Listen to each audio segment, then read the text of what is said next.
and I'll repeat all of this. I just want to make sure you guys have context. Number one, the family members are not ready to speak today. They will in the future, but today I will speak. His aunt will briefly say a couple things, and then Ms. Monique Washington, I'll spell all these names, will speak on behalf of the Edmondson Village Community Association. We're going to make a couple of very specific points, and I imagine there will be questions I will do my best to understand to answer. We don't know much more than we do, and we'll go from there. Deanta Dorsey, I know there's been some questions about the spelling with the family is adopting D-E-A-N-T-A. Okay. And I'll say that again.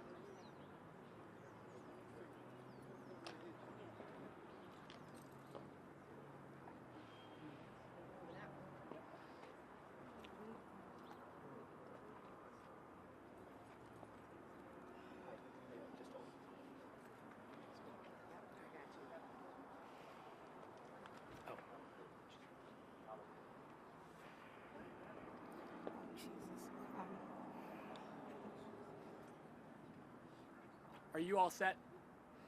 And I imagine a couple of you are live, is that right? Okay. Good morning, everyone. I'm here on behalf of my nephew, Deanta Dorsey, who was murdered here yesterday morning in front of Popeyes. Today I'd like to say thank you. Thank you for all the prayers. Thank you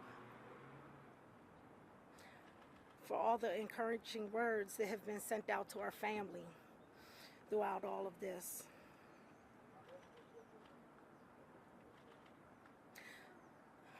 We are hurt with this senseless crime that has happened yesterday, not just for Deanta, but for all the other children involved. We ask for the neighborhood to continue, the community to continue to pray for each and every one of the families. We are very heartbroken, and we're trying to get through this the best way that we can. And I'd like to turn everything over to Mr. Theroux, that will be speaking on behalf of the family at this time. And I thank you. Good morning, everyone. Thank you for coming. This is not the way anyone wanted to start the new year. My name is Theroux Vignaraja, and I am the advocate for the parents and family of Deanta Dorsey. Remember that name, Deanta Dorsey. He was 16 years old. He was a student at Edmondson High School across the street. And this family has endured the unthinkable, the unimaginable. They are feeling a pain that only an unlucky few will ever understand. I can't understand it. Most of you watching, thank goodness, will never understand it. They have a lot to say. There's a lot of them. Some are angry, some are heartbroken, some want to yell and scream, and some want to cry. Today, I am here to share a few words on their behalf and to call for a few things. Monique Washington, the head of the Edmondson Village Community Association, and I, and any number of others, have been here with some of you on 3 separate occasions over the past year and a half. 460 days ago, we had a press conference calling on the city to shut down the open-air drug market that operates unaddressed here. 450 days ago, we returned to lament the death of a different 16-year-old boy who was killed around the corner. 250 or so days ago, we returned once again, begging the city to do something. We don't want to come back here anymore. We don't want Edmondson Village Shopping Center to be an epicenter of violence. The family knows that we weren't here by accident. We were here because what is unfolded in this shopping center, in this corner, is representative of so much that has gone wrong all across Baltimore. My dad taught at Edmondson High School in the early 80s. And those children that go there are the children we entrust to the school system and to the city. The family wants to share just 3 things. We want justice for Deanta. We want the city to treat this case, this child, like it was their child. We want this case to be treated like it was a mass shooting in Canton or Federal Hill or the Inner Harbor. Because the mass shooting that happened here in West Baltimore, where 5 children were shot, 5 students at Edmondson High School were shot, one of them fatally, one of them clinging for life. It's too easy to brush it under the rug. You're all here, but if there was a mass shooting of 5 students in Columbia, Maryland, or Montgomery County, we'd have CNN talking about this. Well, Deanta's life mattered just as much. He was a sweet boy. He worked hard, didn't get in trouble. He loved his brothers and sisters. He loved his family. He wasn't one of the ones that you might have thought would perish on these streets. He went to school that morning. His parents gave him hugs and kisses the day before and that morning and told their precious child that they loved him. And then they sent him to school. And he didn't come home. Well, understand that this family is asking politely that you treat this case like it was your child. Because if this murder had happened in a different part of town, they'd assign 3 detectives who'd work around the clock and collect as many overtime hours as they need to solve this case. Do unto Deanta what you would do there. Every case should be treated that way, but we know that's not true in Baltimore. 1/3 of last year's murders were solved, the city tells us. This better not be one of the 300 cases that doesn't get solved. Second,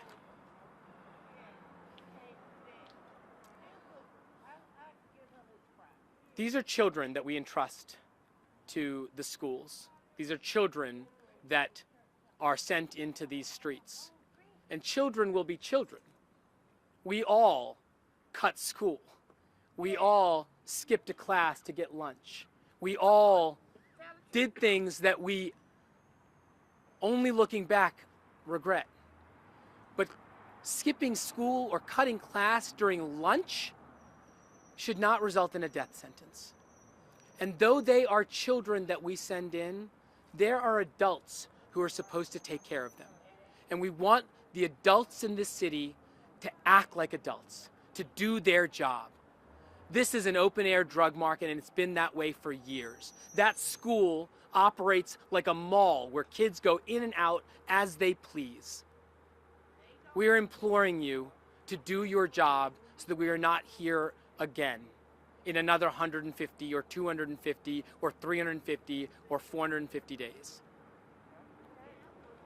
And the last thing we're asking on behalf of the family of Deanta Dorsey is that you not forget his name, is that you not turn him into the 3rd murder of 300 plus. I've done this too many times. I've done it for a handful of families. But every year there are children that perish on our streets, and we say nice words and we make nice promises, and then the next day when the cameras are gone and the next murder happens, we move on. We all do. The family has to find a way to endure this. But your job is to make sure that this city doesn't forget. I wish you could help them not forget any of the names, but I'm not here on behalf of all of them. I'm on behalf of Deanta. And so over the next few days, over the next few weeks, there'll be more murders. There'll be more violence. There'll be carjackings and robberies in all parts of this city, and you'll be tempted to move on. Please, please, on behalf of this family, do not forget this beautiful boy. I've asked Monique Washington, in part because she has been here so many times, pleading and praying with me and others to speak on behalf of the community. She is the president of the Edmondson Village Community Association.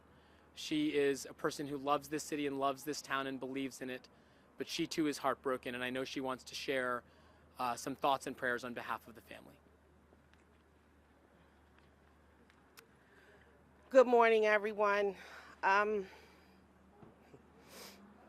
There are no words to describe how I feel this morning.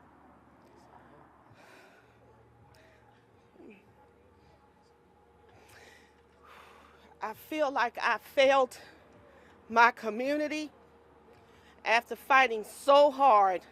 We've had meetings after meetings with Emerson. We had a meeting in May. We had a meeting in September of 2022. And I expressly told them in May, if you don't get some kind of consequences set up for these kids, something's going to happen to somebody's babies. Here we are. I'd like to take this time also to say now it's not about me. It's not about any of the other things that are going on up in this community. This is solely about this family right now. We're asking you to support them to the utmost. Whatever they ask and need right now, I'm asking you as the community leader to step up and do your part, because for so long you've sat back and you've done nothing. And here we are. I also want to say this, respect the family. We don't need people coming out the woodwork all of a sudden saying that you want to help them when you should have been here from the start. Everybody from the council seat to Baltimore City Police to the school administration knew the issues we were having with the kids going over to this Popeyes. I had a board member to reach out to Popeyes corporate. We got the number. I asked the community specifically to bombard their hotline with the complaints that Popeyes was still servicing these kids when there's an ordinance that clearly states during certain hours you are not supposed to be servicing them, but yet and still we have this issue. I don't know if the citation is not high enough, but something needs to be done. We do not, in the Edmondson Village area or any part of Baltimore City, want to lose another child to crime that should not be here. We don't know the whole story. I'm not going to speculate on that. But all I can say is to the family, we have you in prayer. And as your community leader, I will fight as hard as I can to make sure that you get the justice that you deserve. Thank you. Just a couple of small notes. The family has not set up a GoFundMe page, so if there are any out there, they are not on behalf of the family. We have many thoughts about what needs to be done, but today is not the day for that. Today, we are imploring the city to do their job. We are asking the police and the city leaders to treat this case like it is the most important one, like it was their child, it was their son. Deanta Dorsey didn't deserve this. He was one of the kids trying to do what we ask him to do, to go to school and to work hard. Mr. Diggs? Hey, how you doing? My name is Mr. Diggs. I'm with one of the youth organizations that runs in the community. One of the things that we just want to make sure that everybody understands that here, right where you stand, you know, one of the main things that we have is just trying to figure out how to keep our babies over at the school, how to make sure we keep the school responsible for the babies. You know, all of the people that stand out here and shop and stand out here, all as far as we know, doesn't have anything to do with it. But what we're trying to get the people to understand is that this is a community. And in the community, we need everybody to come together. You know, he not going to be the one to fix it. I ain't going to be the one to fix it. Their parents ain't going to be the one to fix it. We got to fix it together. But the only time I see y'all is when something happens. We just need to see y'all when good stuff happen too. That's right, brother. When the brothers are out here helping out the young ladies, it'd be a whole bunch of people standing out here. But y'all don't record them helping the old ladies to the store, getting food for them, and walking it back to the car. We just need more of that also. That's all. Any questions? Do you know the condition of the other children? Not more than been publicly released. What grade was Deanta in? How many siblings does he have? He's a sophomore, and he has multiple sisters and brothers. Okay. The family has asked that their names not yet be used. That's one of the reasons I'm being a little bit sensitive to it. Is there any idea who might have done this? Do you have any clue as to what this may have been all about in terms of, you talked about when a drug market, was it straight bullets, anything like that? Do you have anything like that? I will be reaching out directly to the police department to ask them to keep us apprised of what they know and when they know it.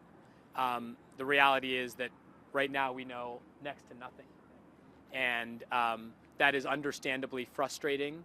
There are parts of the investigation that, as a former prosecutor, I don't expect them to share, but I don't think that we're gonna talk about that right now. Were the 5 students friends? They know each